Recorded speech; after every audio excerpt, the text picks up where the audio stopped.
He calls, and on the turn we gain a little bit more equity when the 10 of hearts comes. I got 1100 left in my stack and I block King Queen with the King of Hearts, so we make it less likely for him to have a straight or a flush. So I decide to transform my hand into a bluff and shove all in. All in, all in. Where are you from, sir? Oh man, I like it.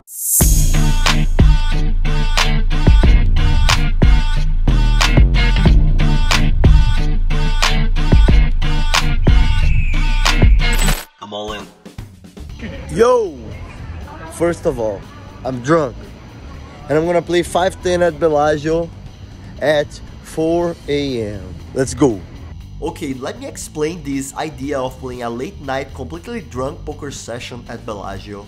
It all started with Abby's birthday. We played some beer pong and one thing led to another. Yo Abby, what did you say you would do? What? You say you would kick our ass. I'm gonna fucking beat the shit out of you. It's not even gonna be close. Alright. Alright. We'll see, we'll see. We're gonna win, baby!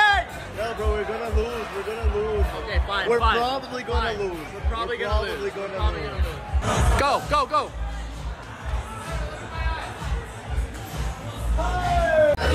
Yo, you're done. You're done. You're done.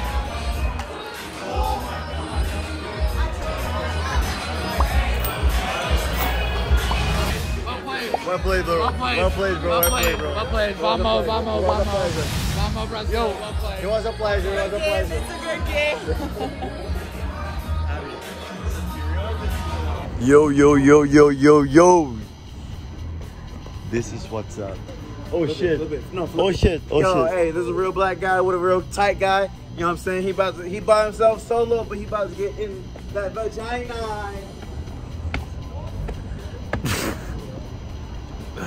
I was staying at an Airbnb close to the strip, but I was about to change rooms to a hotel that was close to Bellagio. The hotel room would only be available starting 11 AM, so I thought, why not playing some late night session at the Bellagio and make a cool vlog for you?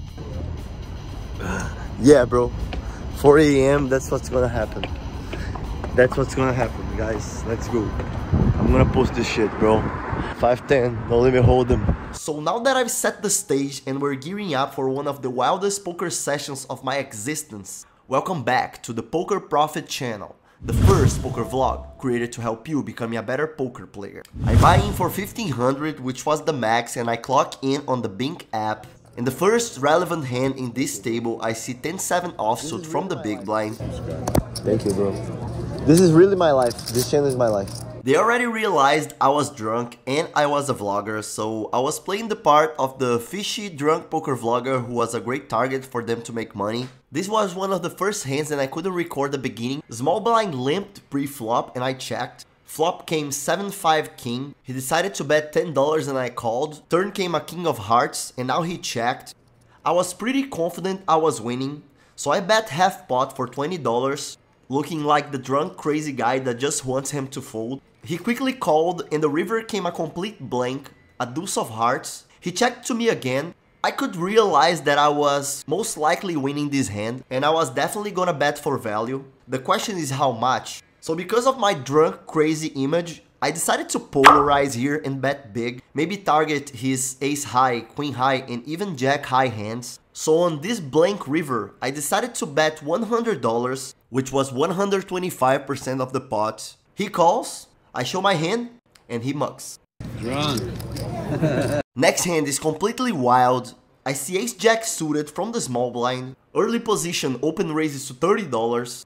Cutoff calls, and here from the small blind, I could either flat call or 3-bet with this hand. And I decided to take the most aggressive route, which is 3-betting for $140. Early position calls, and while cutoff was thinking, I said this. I'm drunk, bro. You're what? I'm drunk. 140. I'm drunk. You're drunk or you're dead? Drunk. No, you didn't hear. I said it. What do you mean? I usually avoid to talk a lot at the table so I don't provide valuable information for the players. But I was so drunk that I just didn't care and I was talking way more than usual. Cutoff finally decides to call, and we go 3 ways to a flop that comes Jack 9-5 with 2 spades and 1 diamond. I'm losing to very few combinations in their range, like 3 combos of Jack 9 suited, also pocket 5s and pocket 9s, which would be sets.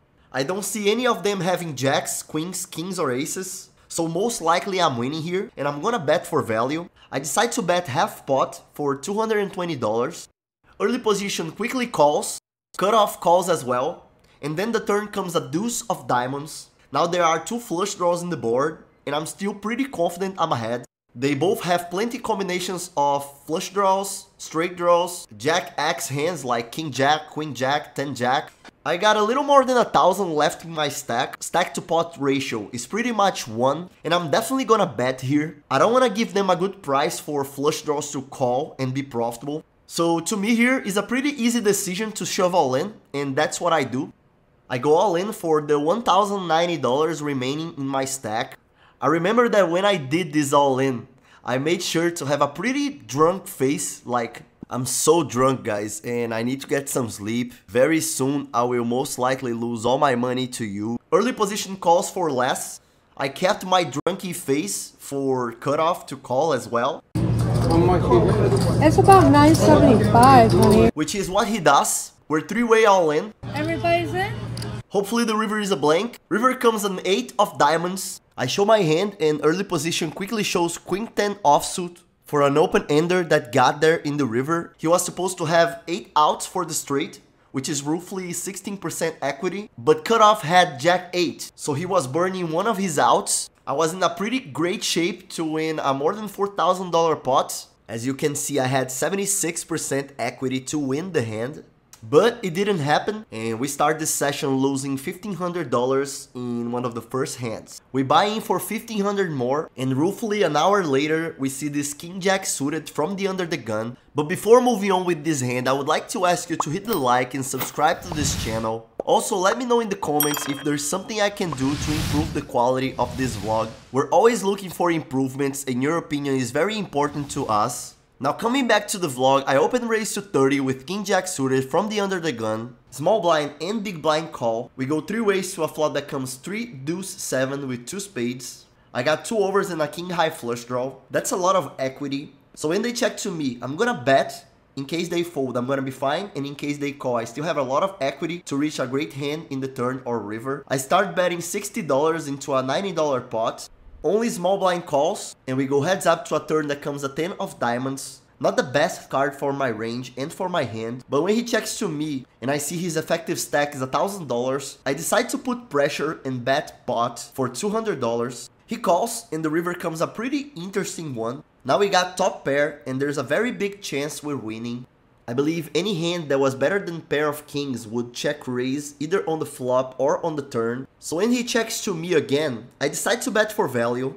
I make it 310, which is roughly half pot. He thinks for a long time until he decides to fold, and we win this one. Next hand, we're in the low jack with pocket 8s. It folds to me and I open raise to 30. High jack, right in my left, 3 bets to $100. Big blind calls. Big blind was one of the most fishy players at the table, so when he calls it incentivizes me a lot to wanna play in position versus him. Here I could either go with a 4 bet or with a call, and in this spot I don't think big blind's range is weak, and I'm getting a good price to call and see a flop, so that's what I do. I decided to call and we see a beautiful flop 3-way, 8-7 deuce rainbow.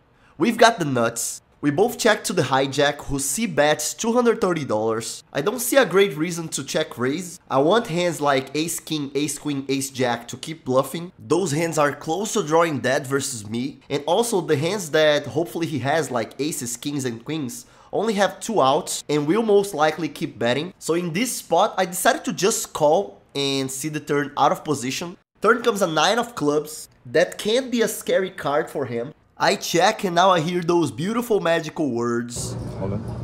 Call. He goes all in and I call. Let's see what comes in the river. Okay, normal action. Not the best river for us. He quickly shows pocket aces. I show the 8s and we win this $3,565 plus pot. A couple minutes later we're up $200 and we see queen jack suited from the cutoff. It falls to me and I open raise to $30. Only small blind call and we go heads up to a flop that comes ace king deuce with 2 diamonds and 1 spade. This flop is way better for my range than his. The reason why is because we have every ace king in our range, every ace queen, every ace jack, every ace 10. While with most of those hands, this guy would probably 3-bet. So because of this, I will bet here and most likely I will keep betting on following streets. I don't love this small sizing of $20. I would rather put in more pressure on him, but that's fine, I can put pressure on later streets. He calls and pressure will not be as necessary anymore because now we have the nuts and there are 2 flush draws in the board, which makes it even better because we can represent one of those flush draws and he can have one of those flush draws. And when he checks to us, I'm gonna bet an amount that those flush draws will not have a profitable price to call our bets. I could make it a little bigger, but 60 is fine as well. He quickly calls, and the river comes a complete blank, a 3 of clubs. He checks to us again, and we're gonna bet again. Now we make it 210, which is roughly a pot-sized bet. He thinks for a long time, and in the end he decides to call. We show the bad news, he mugs, and we win. Around 2 hours into the session, and we bought in for 3,000, so we're winning a pretty decent amount. And we see these pocket jacks from the small blind. It folds to us and we open raise to $35. Big blind calls and the flop comes 10-6 deuce with 3 spades. We have the jack of spades. Here is a great spot to bet small, and that's what I do. I bet $20 and he calls. Turn comes an interesting card, a queen of spades. Now we're losing to any king or ace he has in his range. And truth be told is that he has some, even though I do believe he would 3-bet a fair amount of those ace of spades. So here I decided to check and see what he does. He quickly bets $40, which is less than a third of the pot. Hopefully he has a worse spade than mine. So we call, and the river comes another queen. I check again, and he bets again, now 120. I snap call, he shows the king of spades. So congrats for extracting a good amount of value. Let's play. 35. You could probably realize by my voice that I was pretty drunk. It folds to me in the small blind with 4-3 suited and I decide to open raise to 35. He calls and we go heads up to a flop that comes queen 6 deuce with 2 diamonds and 1 heart. I have the single worst combo with this flop, 4 high. It would be way better if at least I had a spade in this flop for a runner flush possibility, or even 2 spades so I had a flush draw, but I didn't. But still I decided to c-bet as a bluff for $45. He calls and the turn comes a 7 of clubs. That's pretty much a blank. Whoever was winning the flop is still winning the turn. And I am representing a lot of strength, so I decide to bet again for $90. He calls again. River comes an ace of spades. That's a great card for my range. And now I'm thinking between betting again or checking and giving up. And I decide to go with the first option. I decide to bet 260 for around 80% of the pot. I have studied spots like this where a good card for my range ends up appearing in the turn or the river, and usually what GTO does is it makes it a smaller sizing than I made. I didn't need to make it as big as 80%. I could make like half pot and my story would even be more believable, because let's say I'm bluffing with ace-5 suited and now I hit my ace. Would it make more sense to bet 260 or to bet half pot for 170, for example? I believe it would make more sense to bet 170 and I would end up risking less money on a bluff, but I made it 260 and let's see what he does. He thinks for a long time and ends up calling. I quickly show my hand and guys, he shows king 4 of diamonds, calling me with king high, which was also a missed flush draw. Sick call. Congrats for that call. If I knew he had that hand, I would most likely still bet because I would think that he will fold, but not at all. He decided to call with king high and it was good, and congrats, he wins the hand. Next hand is another one versus the same player. I'm on early position with ace-queen offsuit. I open raise to 30 and he flat calls in my left. He was the guy that decided to subscribe to the vlog right away, so I don't believe he was underestimating me, because if you see the channel you just realize I am most likely a good player. So maybe he just has a good hand, or maybe he's just thinking that he's way better than me, I don't know. And he's the only one who calls me and we go heads out to a great flop, Queen 9-6 rainbow. We got top pair, top kicker. We're losing to very few combinations of hands, and I decide to c-bet to $40. He quickly calls. Turn is not great. A king of clubs. Now any king jack, king 10 suited hand would have top pair. He could also have 10 jack suited easily here. So instead of betting, I decided to check and call in case he bets. And that's exactly what happens. I check and he bets $100. I wait for something like 10 seconds and call. River is a blank, a 7 of hearts. Whoever was winning in the turn is most likely winning in the river. I check to him and I'm decided to call unless he makes it a huge bet, which is not what happens. He bets 210 and I snap call. He mugs his hand and I decide to mug mine as well, and we win. It was already 9:30 AM and I was almost falling asleep on the table. So I decided to have breakfast and check into the hotel.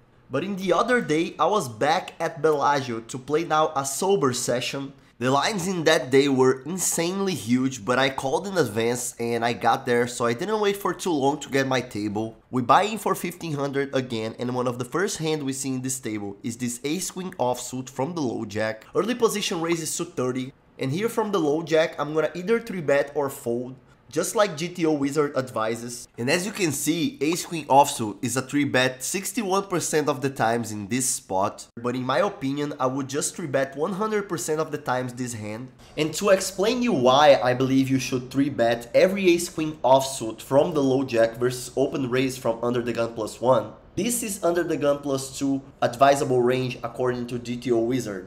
But I believe people in that table will just open raise every 8s, every 7s, every 6s, every 5s, maybe most of the 4s, maybe most of the 3s and deuces, maybe ace deuce suited, maybe every king 8 suited. So they would tend to open raise way more hands than GTO. So a good way for you to exploit that is to 3-bet in position more often. When someone open raises $30 in that case, and GTO advises us to 3-bet only 61.5% of the times, it makes sense. But as I believe they will be open raising more often and more hands, I can be 3-betting more hands as well. So ace queen offsuit would be a 100% 3-bet in my range, and that's why I believe that you should do the same to exploit those tendencies. So I 3-bet in position to $100.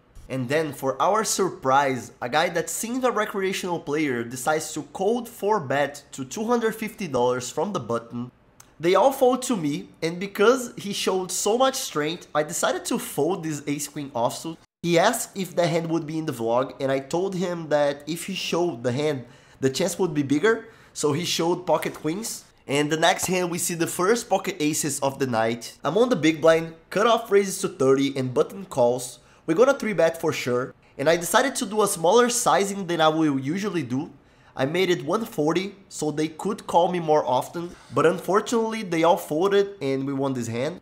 Next hand we see king jack offsuit from the low jack, under the gun +1 limps, which is always a great sign. I raise to 45 in position and big blind and limper call. We go 3 ways to a flop that is very bad for our range and our hand.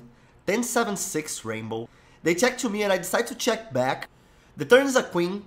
That's a great card for my range and also give me a lot of equity because an ace or a 9 gives me a nut straight. I'm also running for the king and for the jack most likely. So when they check to me, I'm gonna bet here, hopefully to make them fold, but in case they call, I still have a plan B to hit an ace, a king, a jack, or a 9.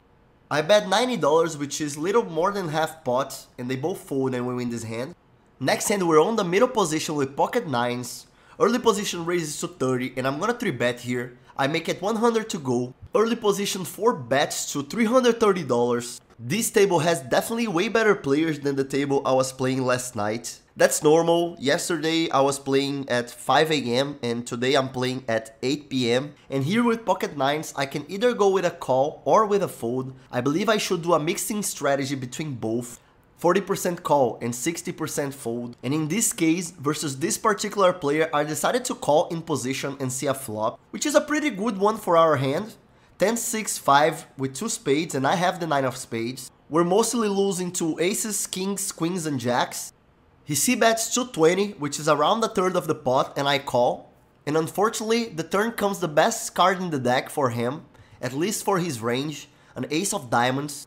Now I'm also losing for hands like ace king, ace queen, ace jack. And I already studied spots like those. And whenever a good card for your range comes in the turn or the river in a situation like this, what GTO usually does is keep betting, but betting small. Which is interesting because when you realize that if a card is really good for your range and is a card like an ace or like a king, you don't necessarily need to bet big. You can bet small. And in this time I remember that I was curious to see how this guy would play because he wasn't supposed to bet, let's say 800 here, but he could bet like half pot, 1/3 or even less. And pay attention to the sizing he used right now.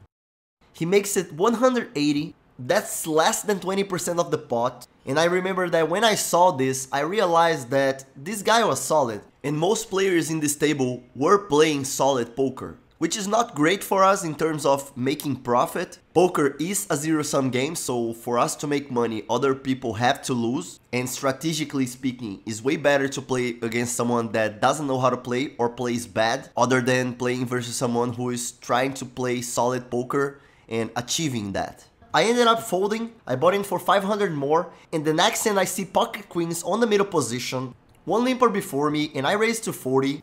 Two players call when we see a flop of ace, 6, deuce with 2 clubs. I don't have the queen of clubs. We all check, and the turn comes a 7 of diamonds. They check to me again, and now I believe I'm gonna bet to protect my equity over hands like flush draws. I don't think none of them has the ace, so I bet $40. One of the only main fishes at this table decided to call. In the river comes an ace of spades. He checks to us again, and now I believe we're clearly winning, and I'm gonna bet for value.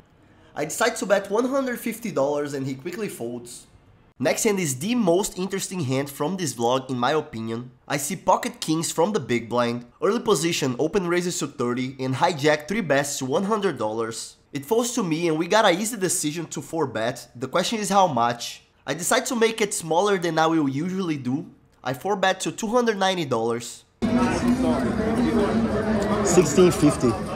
That's my guess, my best guess. Hijack asks how much I got behind and is the only one who decides to call. We go heads up to a flop that comes ace, jack, 8 with 2 hearts. That's a relatively good flop for my range and a bad one for my hand. I will still be winning here a fair amount of times with pocket kings, and I also can represent many aces in my range, so I decided to keep betting. I decided to make it 250, which is around 40% of the pot. Unfortunately, he calls, and on the turn we gain a little bit more equity when the 10 of hearts comes. I got 1100 in my stack, and I block king queen of hearts that I could have in my range as well. And in case I shove and he calls, I'm still most likely playing for the heart, for the king, for the queen. Hopefully he doesn't have the ace of hearts, which if he does, there's a big chance he's gonna call me. So after considering my options, I decide to transform my hand into a bluff and shove all in. All in, all in. He honestly looks like he's about to call. Where are you from, sir? Oh man, I like it. He asks where I'm from and I decide to keep my mouth shut. As a side note, I believe most Brazilians that you play against in Vegas will tend to be more needy and also more aggressive than the average. And after he thinks for more than 2 minutes, he decides to fold. Most likely we were losing this hand by the time that he took to decide to fold, and we win this hand. And if you think the upswing was over, you're far away from being right. Cause the exact next hand, I get pocket queens and I make top set on the flop. I was in the under the gun and I decided to check and everybody checked back. Turn was an 8 of hearts. Now flush gets there, but there's a very good chance no one has the flush yet. So I decided to bet $55. Only button calls and big blind folds. And we go heads up to one of the best rivers I could get. A 10 of diamonds. I got the best possible full house and there is a decent chance he has a 10 or a flush. So in this particular spot, I decide to polarize and bet 150% of the pot for $300. He quickly calls. I show my hand. He mugs. And we won the hand. And after I realized I was winning more than 1,000 and this table was not that fishy, I decided to book this win, have dinner somewhere, and then come back to play poker somewhere else. And this is gonna be the end of this episode. I hope you guys enjoyed it. If you did, there are hundreds of others that you also enjoy as well. Just click any of the options in the screen. The mission of this channel is helping you become a better poker player. and see you next time.